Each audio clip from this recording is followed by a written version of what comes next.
Jenny. Hi, Nancy. Welcome to episode 70 of the Front Porch Book Club. The Front Porch Book Club is a podcast that meets twice a month. We like to dig deep into the relationship between characters and the worlds they live in. Grab your book and iced tea and join us on the front porch. I'm so excited. Today we interview Dr. Kenneth Kiewra, and he will give us a further examination of Adam Gopnik's book, The Real Work. We wanted to talk with Ken because he's a researcher on talent development, among other things, and we knew his work would be an interesting complement to Gopnik's focus on mastery. What I think listeners will be interested in is learning more about the science of teaching and learning, which has been the core of Ken's professional scholarly research. Dr. Ken Kiewra is a John E. Weaver Professor of Educational Psychology at the University of Nebraska-Lincoln. He is an expert on talent development, the developer of SOAR teaching and learning method, a book author, and an international public speaker. He is among the top 2% of the most cited researchers worldwide. Wow. In 2021, he received the coveted Outstanding Teaching and Instructional Creativity Award from the University of Nebraska. Here's someone who knows his stuff. Yes! He has written 5 books and numerous scholarly articles. His books are SOAR to College Success and Beyond, Nurturing Children's Talents, A Guide for Parents, Teaching How to Learn, The Teacher's Guide to Student Success, Learn How to Study and Soar to Success, and the 5th, Learning to Learn, Making the Transition from Student to Lifelong Learner. He has an upcoming book being published by Cambridge University Press called Be a More Productive Scholar. Well, Nancy, I think we found a good expert on mastery to talk to. So let's get to our interview. Great. Welcome, Ken, to the front porch. Thanks for having me. Delighted to be here. Welcome, Ken. We're really interested to hear about your research on talent development. Can you tell us how you got interested in this line of work? Sure. Well, first off, talent development is not my only line of research. As an educational psychologist, I'm interested in teaching and learning. So for many years, I studied study skills, particularly note-taking and how students should review for tests. But after our first child was born, his name is Keaton, maybe when he was about 4 or 5 years old, he showed a real penchant for skill games. He was virtually unbeatable in tic-tac-toe and Connect Four. And, we knew we had something going here. So it was at that time that I introduced him to chess. Now, I knew virtually nothing about chess, but I had an old chess set from my youth. So I got the pieces out and we started to play a little bit. And he took an interest in it. And I realized very quickly that I really couldn't teach him. I didn't know anything really about the game. So I bought some books and I would read those books and I would try to teach him some lessons from those books. He certainly wasn't all that good at it at the start. I remember, he had been playing for a few months under my tutelage. And we went to a local tournament, and in his very first chess game, he got checkmated in 4 moves. Wow. It was the old 4-move checkmate that we knew nothing about. So I decided at that point that he needed a teacher, and we did find him a local teacher. But that wasn't sufficient for me. Being an educational psychologist, being a researcher, I decided to don my researcher cap and find out what it is that makes people good at something, particularly young kids, and in particular, what parents can do to help cultivate their children's talents.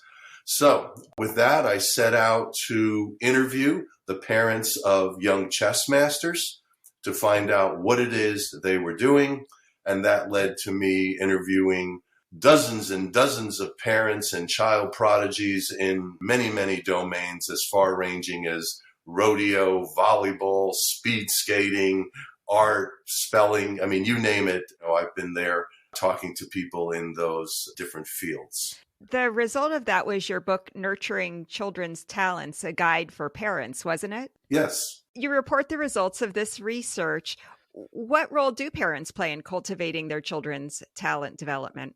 Yeah, before I answer that, one of the things I found in talking to parents is they didn't know any more than I did.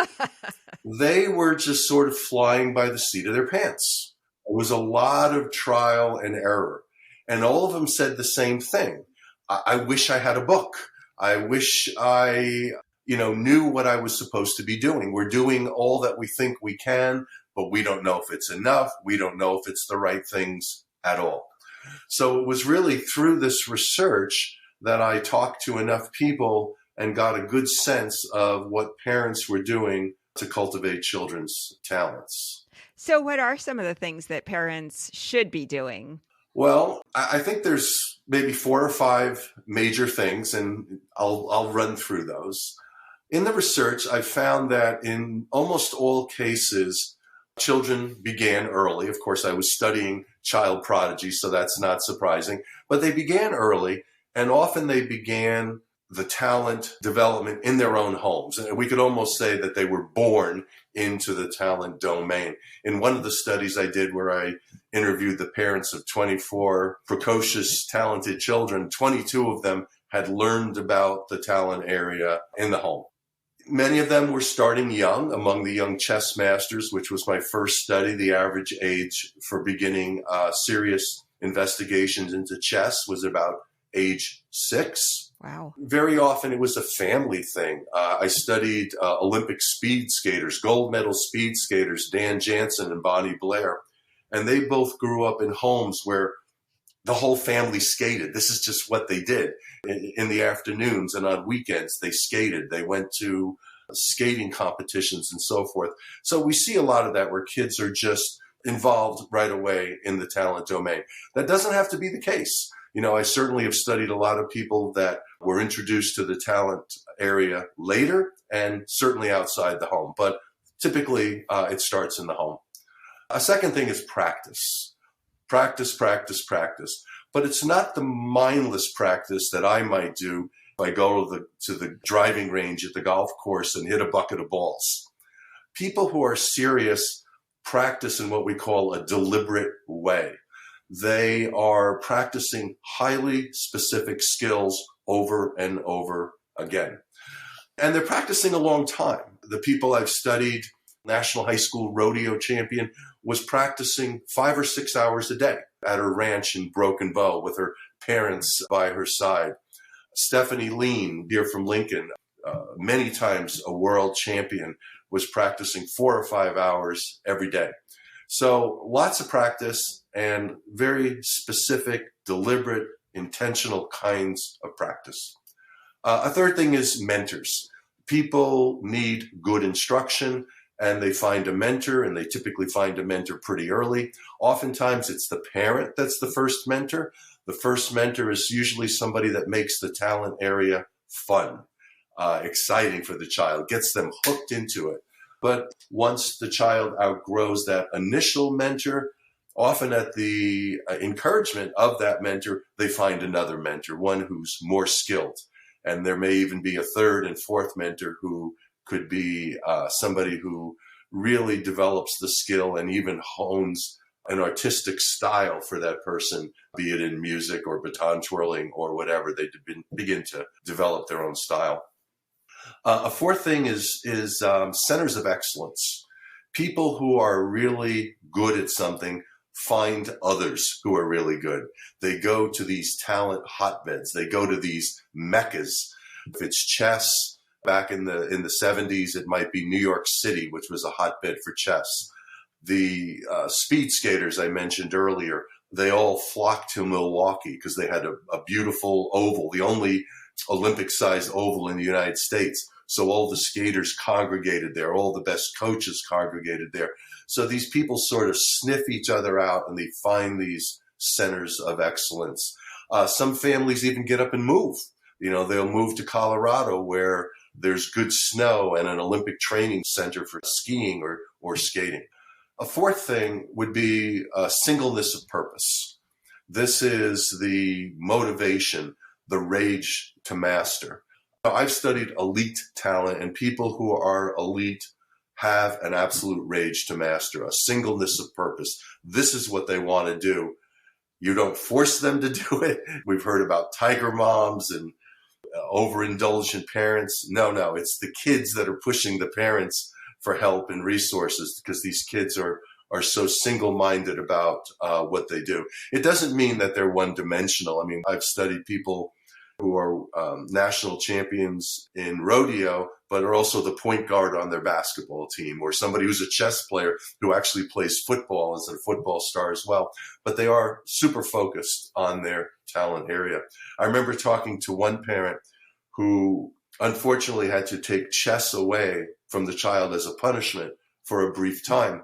And the parent remarked, it was like yanking out the soul for the child to not have chess even for a few days. And then the last thing, because you asked, what is it that parents do? Well, they do all these things that I just mentioned.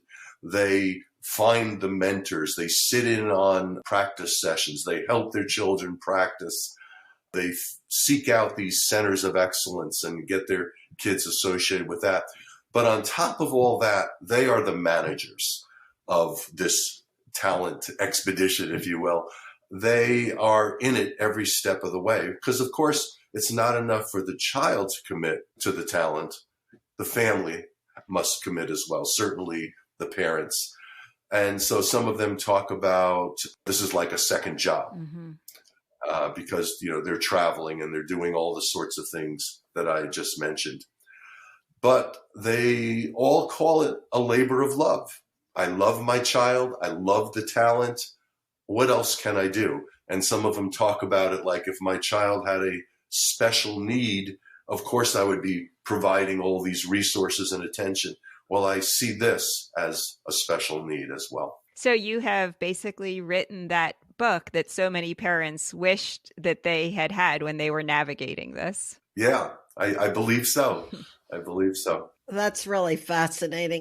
Our January book is The Real Work by Adam Gopnik. And he differentiates a little bit between achievement and accomplishment.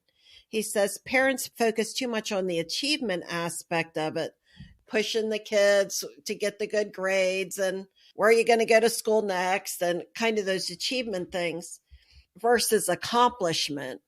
And accomplishment is less of an obvious reward or a goal that would be set. What do you think of our overemphasis on achievement at the detriment of accomplishment? Yeah, that's a good question. I remember years ago writing a couple columns for our local paper, the Lincoln Journal-Star, bemoaning the fact that schools inundate kids, inundate families with homework. Because when they do, it robs parents and kids of that mutual time together to pursue something of interest and to actually accomplish something. So I'm a big advocate that the schools relent a little bit and allow parents to get involved in the real learning that can take place in a child's life. I'm not somebody that believes we need to turn every kid into an all-star. Not at all. In the book, I talk about talent being a continuum, and everybody is on some sort of talent continuum. And we should look at talent as a process of growth, of being better on Friday than we were on Monday. And I don't think the outcome needs to be Carnegie Hall. It could be community band. Because I think it's the pursuit of talent that is really the prize. It's fun to be involved in something. It's fun to get better at something. And it makes people better. It gives them confidence. I remember talking to a colleague at the university who said, I was in college, I was in a class on calculus, I was over my head, I didn't think I could do it. And then I remembered I mastered chess. And if I could master chess, then I could master this too. So anyway, I do believe that accomplishments are wonderful personal things, and we should, if we can, try to help kids find their niche, their area, their element, and help them pursue that to whatever end. Well, that's really fascinating. So let's talk more specifically about adults. I think one of the common misperceptions people have had is that talent is born, and without it, and without the nurturing that you're talking about, adults just cannot achieve mastery of anything. And this is a very fixed view of human development. But you say talent is not born, but made. Whatever biological hand we are dealt can be greatly enhanced as we draw new environmental cards that support or even trump biology. Through practice and training, we can alter our bodies and our brains. We make talent. None of the famously talented people you know or I studied could have been who they became without a constellation of environmental factors firing in sync. So for those of us who are adults who never had an early inborn talent, is it worth it to us to try to pursue mastery in the way that Gopnik describes in his book? Yeah, let me take that on as two parts. And the first part, the most fundamental part, is talent doesn't just appear genetically, whether we're 3 years old or 83 years old. Talent is made. We think of certain people as being prodigies. They were born somehow with these incredible talents. We think of Mozart, who was playing violin and piano at 3 and 4 and was composing at 6. Certainly talent must have been born. Or Picasso, who was painting like a master as a child. Or Bobby Fischer, who won the United States Chess Championship at the age of 14 and became the youngest grandmaster at the time at age 16. It certainly seems like talent is born. But let's look a little bit behind the curtain, a little deeper into the lives of these people. Mozart was raised by Leopold Mozart, who himself was an accomplished musician, composer, and concertmaster, who literally wrote the book on violin instruction in the year that young Mozart was born. And he worked with Mozart every day, practicing. Mozart, as talented as he was, largely it was due to his environment, to his parent teaching. So the other thing to know about Mozart is that when you think about his real extraordinary gifts, they really didn't come on display until he was about 16 years old. That's when we believe Mozart produced his first master work. That was a good 10 years after he began sustained, intensive musical training. Picasso's first outstanding painting is considered to be La Vie. I believe he was 28 or 29 when he painted that. Oh, and I should mention Picasso's father was an art teacher. Huh. Bobby Fischer, didn't have parents who were excellent in chess, but he had New York City, the Mecca for chess. So every night he was at one of the local chess clubs, rubbing elbows with grandmasters, pushing pawns with grandmasters. In every case, their talents were made. And Bobby Fischer, by the way, as talented as he was as a youth, didn't claim the world title until he was 29 years old. In psychology, we call it the 10-year rule, that really nobody gets really good at something until they've engaged in intensive practice, deliberate practice for 10 or more years. Huh. So we'll take this to adulthood. Yeah, an adult can probably be good later on, but they're going to need the same amount of commitment and practice. And when you're 45, you're not as likely to have the time and the energy and the teachers that would become available to you when you're 4. When you're 4 and you're showing this sort of promise, people want to help. When you're 44 and showing some promise, you're probably not going to get as much help. But is it possible? Absolutely. Absolutely possible for people in their older years to develop supreme talents as well. We've talked a little bit about children. We've talked about maybe more middle-aged adults. You've done some fascinating research on people who Gopnik has called this later middle age or retirement age, perhaps. Tell us what the Wisdom Years article about people who are pivoting in later years of their life to pursue a passion or even to just really sharpen their focus on something that they have been exemplary at. Yeah, so this is another area of research for me, and it's one that's really just sort of unfolded recently, and that is to study people in their wisdom years, what's often thought of as the retirement years. And if I could just take a moment for a segue, I think throughout my career, I've been a bit of a me-searcher, always researching things of interest to me. My first research area was note-taking, because in graduate school, there was a professor who outlawed note-taking. And this didn't make sense to me. And I wanted to know, is note-taking an effective means for learning? And it had been barely studied. And so I was among the first to do that. And then came the talent development because of my firstborn and his interest in chess. Later, when I wanted to up my own productivity as a scholar, I began studying productive scholars in my own field of educational psychology. And that's what my forthcoming book is about, Be a More Productive Scholar.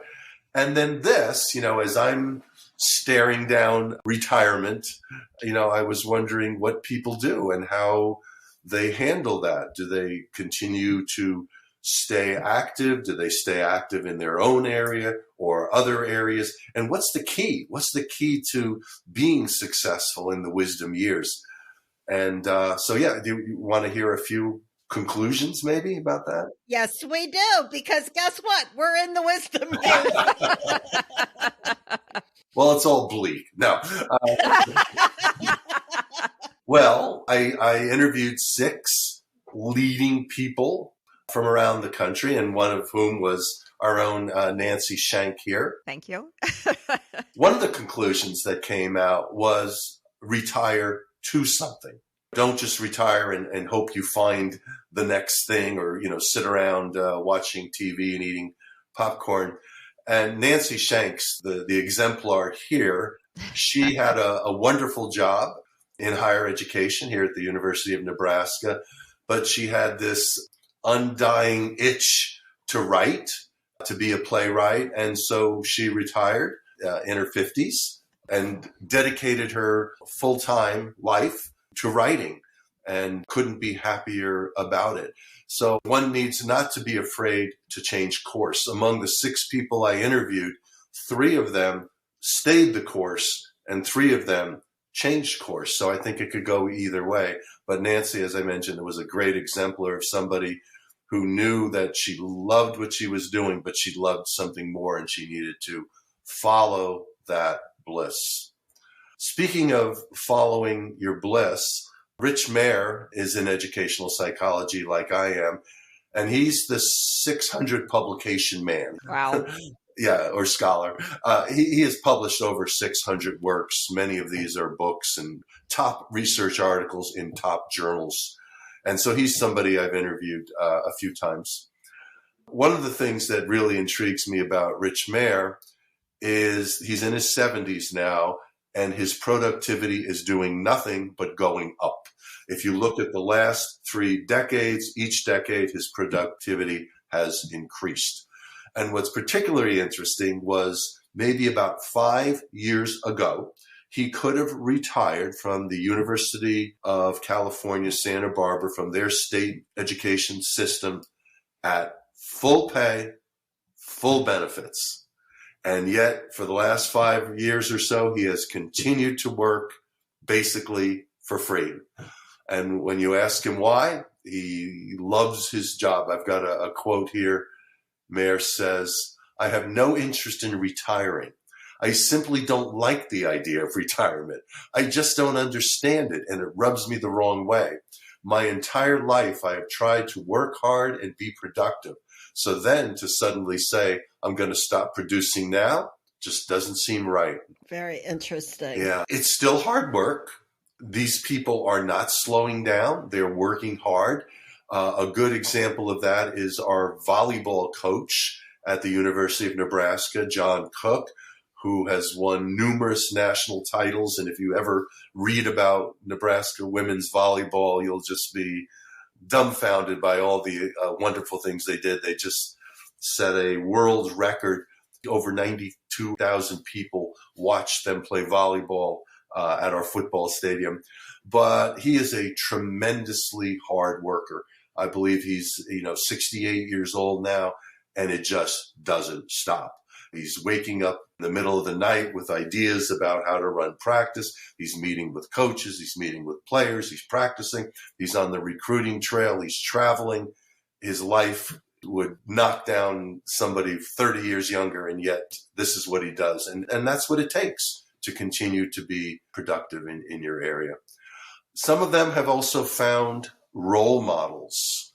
Judy Woodruff, PBS news correspondent, White House correspondent, one of the most famous people ever in the news industry, gets her inspiration from other news icons who are in their 70s and 80s. And just when I interviewed her, she was only retiring then into her 70s. But she was somebody else who was just working all day long to put on these 1-hour news programs solo. And then the other thing I'd say is keep an eye out for the universe conspiring. If you're familiar with the book, The Alchemist, the hero Santiago gets a number of signs that leads him to his eventual treasure. And with everybody I've interviewed in any capacity, it seems like there's always a little bit of universe conspiring, like some wonderful things that have happened.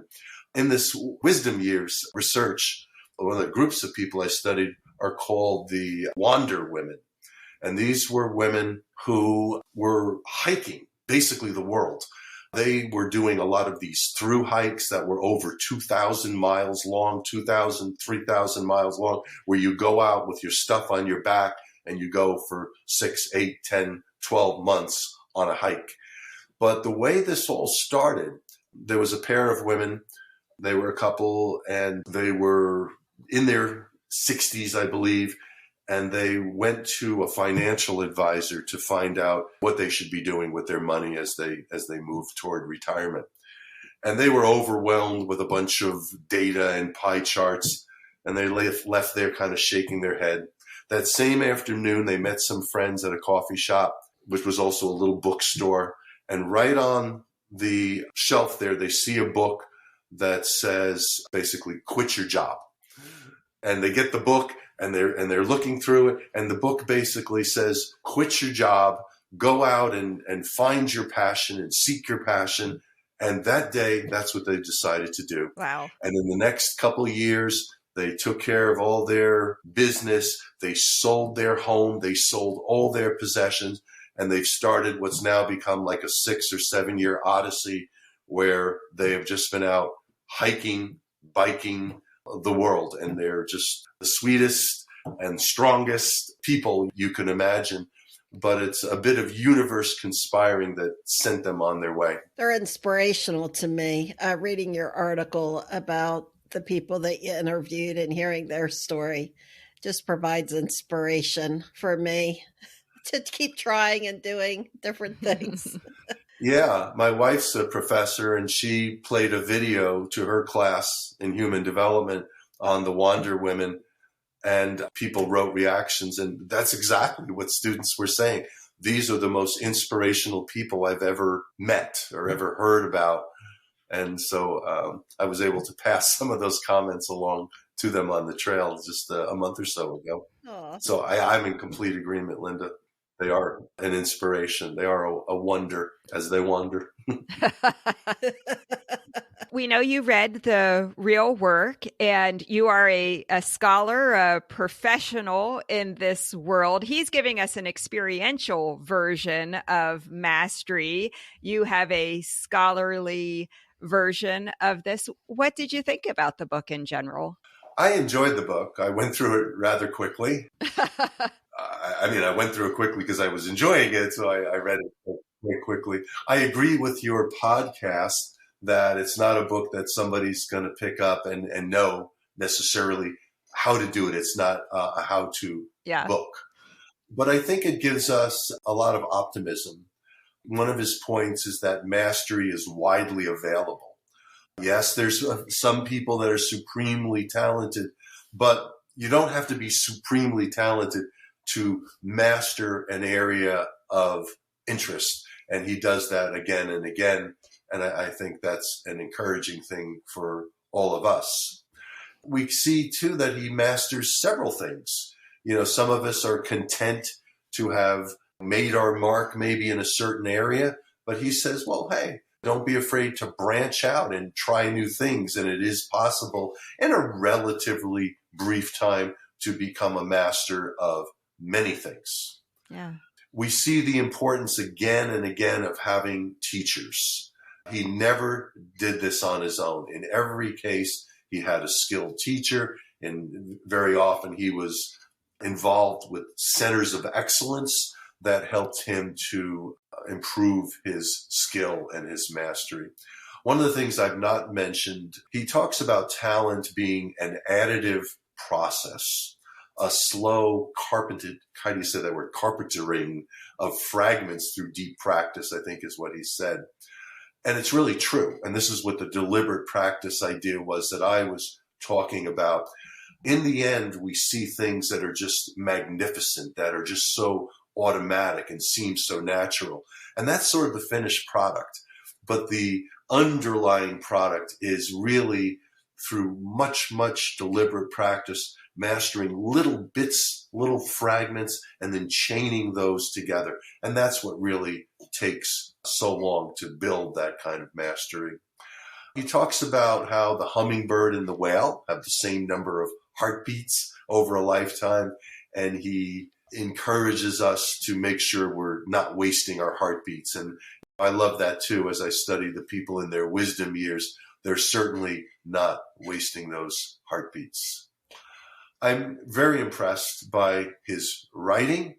At the end of the book, he talks about being devoted to making shapely sentences that still make sense. Yeah. He's always so good at turning a phrase. The book is masterfully written, and you can see that that's, in the end, really his truest virtue, his truest talent. Yeah. Well, you're a parent, you're a scholar.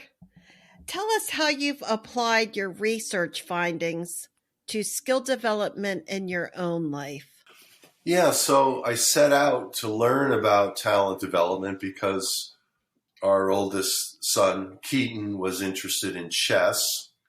And when I went out there to uncover what it is that talent parents were doing, I certainly started to apply it, getting him mentors, having him being involved with centers of excellence, making sacrifices in my own life to manage his chess career, if you will. So, yeah, I took the lessons to heart, and they paid off. He became an outstanding chess player, chess master.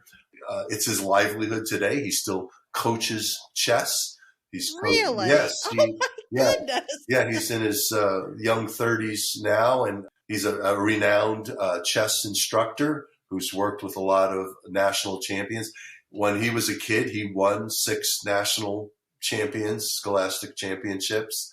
Wow. Was a long-time Nebraska state champion, as a kid.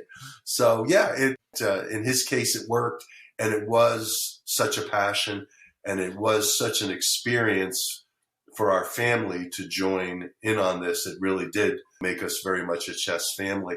As a result of that, I got involved in chess teaching. He and I taught several chess clubs together in Lincoln schools. We put on chess festivals. We put on summer camps. So we actually built a culture of chess in Nebraska as a result of this, and that was a nice side benefit.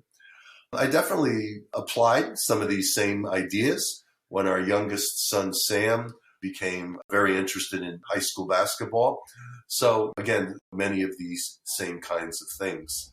In my own life, for many years, I was a competitive runner, and the idea of working out with other serious runners better than me who could bring me along, having those kinds of running partners, those running centers, and the kind of practice that I did was just off the charts crazy, but it was the kind of thing that helped me to do the best I could as a competitive runner.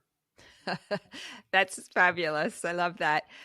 So Gopnik has said that he hopes his book, The Real Work, will help readers contemplate themselves through outer engagement of learning new things. So after reading this book, Linny and I have been inspired to gain some mastery in areas of our life. Linny's continuing to improve her pickleball game, very important, and in resurrecting her interest in writing poetry and music. I'm going to try to continue to build my writing, tennis, and French skills. So I'm wondering whether there are any new skills you're looking to develop or sharpen in the coming year, perhaps inspired by this book or your wisdom years research. What does the future look like for you in terms of talent development? Well, first, I think I'd just like to paint the family room. My wife's busy learning how to make bread. Which nice. is from the book, right? Yeah. So I am pondering retirement now. And I think when that happens, in some ways, I'll probably write more because I won't be burdened with and I love my job, but I won't be burdened with the other aspects. I remember reading about one professor, one scholar who quit his job so that he could write full time. Yeah. And so I imagine I'll continue to do a good deal of that. I like pickleball. I'm just starting to and if my back and hip cooperate, I would love to be playing more pickleball in retirement. I am a lifelong golfer, and I'm awful at it. So this is an area where I really need to apply what I know about learning. I need to get back with a coach and play more because it's something that's enjoyable. But it is more enjoyable when you do it better. Yeah. So and Nancy, I love tennis. I'm a longtime tennis advocate, but the pickleball thing seems a little easier. There's a little less running. I agree with you there. Not as much running. Yeah. Oh, that's great. Well, those are some really interesting goals that you have set up for yourself. What are you working on now? You mentioned a more productive scholar, some research there. Yeah, so the book that's coming out in April, I believe, is called Be a More Productive Scholar, and the publisher is Cambridge University Press. And this is a compilation of 20 years of research on highly productive scholars worldwide in my field of educational psychology. And I just completed a 5-part webinar that I did through a company called Lumivero. They were the host for these 5 webinar sessions on Be a More Productive Scholar. And we had, I believe, 2,200 people around the world registered for these webinars. Wow. And I think this is such an important topic because we call it the hidden curriculum. People go to grad school, but people don't really tell them the secrets, the behind the scenes kinds of things you need to do to be a successful academic, a successful scholar. Some people don't even really know. And so, of course, they can't pass this wisdom along. But by interviewing dozens of people and drawing from some of my own thoughts and ideas and experiences, I've put together this book with about 100 pieces of advice on ways to be a more productive and scholar and have more fun doing it.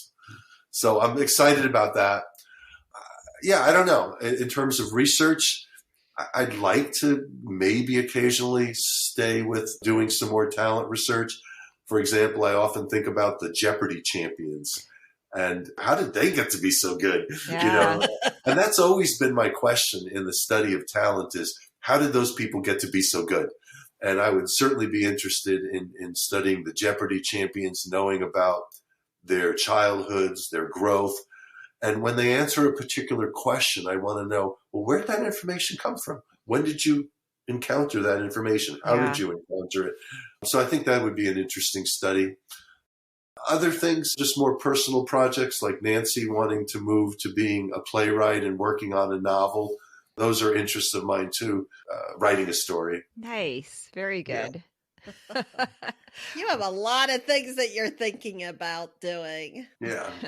I think people will want to keep in touch with what you're up to. How do people best do that? Well, my website is cehs.unl.edu/Kiewra, my last name, KIEWRA /. But I think if you just Google me through the University of Nebraska, you'll find my university website. And from there, you can hop on to my personal/professional website. Excellent. Well, thank you so much for joining us. This was interesting hearing about how your research really married quite nicely with this book. I really appreciated your insights into it. Thank you, Linda. It's nice to meet you. Good luck with your pickleball. All right. You too. So good to see you again. And I'm going to try to lure you from the pickleball courts back to the tennis courts. Okay. Well, I'll need a doubles partner. So I'm your woman. There you go. I'm your woman. Okay. Well, thank you for inviting me. I appreciate the opportunity. Bye-bye. Thank you. Okay. Bye-bye. Well, Nancy, another fascinating person to talk to about our book. Yeah. He really added a lot of insight that really married well with the book. A lot of the same principles holding true from what his research found and what this author was talking about from his personal experience. Yeah. Isn't that interesting that Adam Gopnik, through this George Plimpton-esque sort of journey, really arrives at some conclusions that research has borne out. I think that is really interesting. Yeah, it was fascinating. And just talking to him, he's a guy that is continuing to grow and develop, and he is learning a lot, and he's an inspiration to me, Nancy. I need to get on the stick a little bit. Do a little bit more than just pickleball, maybe. Put some other irons in the fire. Well, he called himself a me researcher. And what is so interesting about that, though, is his insight and curiosity about his own experience and doing the research and then making his findings available to everyone. And then that final step of then applying his own findings to his own life. I mean, he really is displaying this mastery of the whole research enterprise in a way. Yeah. Yeah. Learning from his own research and applying it. He's amazing. Yeah. Wow. Fascinating man. Fascinating subject as we look at the new year and people are often making goals and self-analyzing and figuring out what next steps are. So we talked a little bit about that last time. Yeah. Don't you wish that we had read his parents' guide for kids when our kids were about 1 year old? Yeah, I think that would have been helpful, Nance. I think a lot of parents would probably find that helpful. I like how he talked about talent being on a continuum, because all kids do have talents in various areas, but so many times parents don't really know exactly how to nurture those talents, what their role could be to be helpful.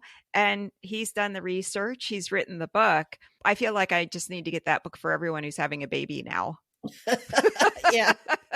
It would be helpful, I think. I think it's helpful to know that a lot of parents are just kind of winging it and taking their child and figuring out along the way. But in researching what they know, then he could draw some helpful information for other parents so they don't feel like they're just winging it. Absolutely. Okay, well, next month, stop by the front porch because we are going to read Remarkably Bright Creatures, written by Shelby Van Pelt. This will be very exciting. Remarkably Bright Creatures is my city's one book for the year, our one book selection, One Book, One Lincoln. And exciting news, Shelby will be joining us on the front porch for our second episode in February. So we have that to look forward to. Yeah, we're excited to meet with her. Well, everyone, thanks for listening. Our website is frontporchbookclub.com. Our episodes come out twice a month on the first and third Wednesday of every month. All right, Lenny, we're going to go start doing disciplined, intentional practice. We're going to continue to work with our mentors. We're going to take those incremental steps. We're not going to get discouraged. And I'll see you next time. Okay. I'm going to drink some iced tea while I do all of that and sit on my front porch. Just saying. There's got to be some front porch time, Nancy. That's true. Okay, see you next time. Bye-bye.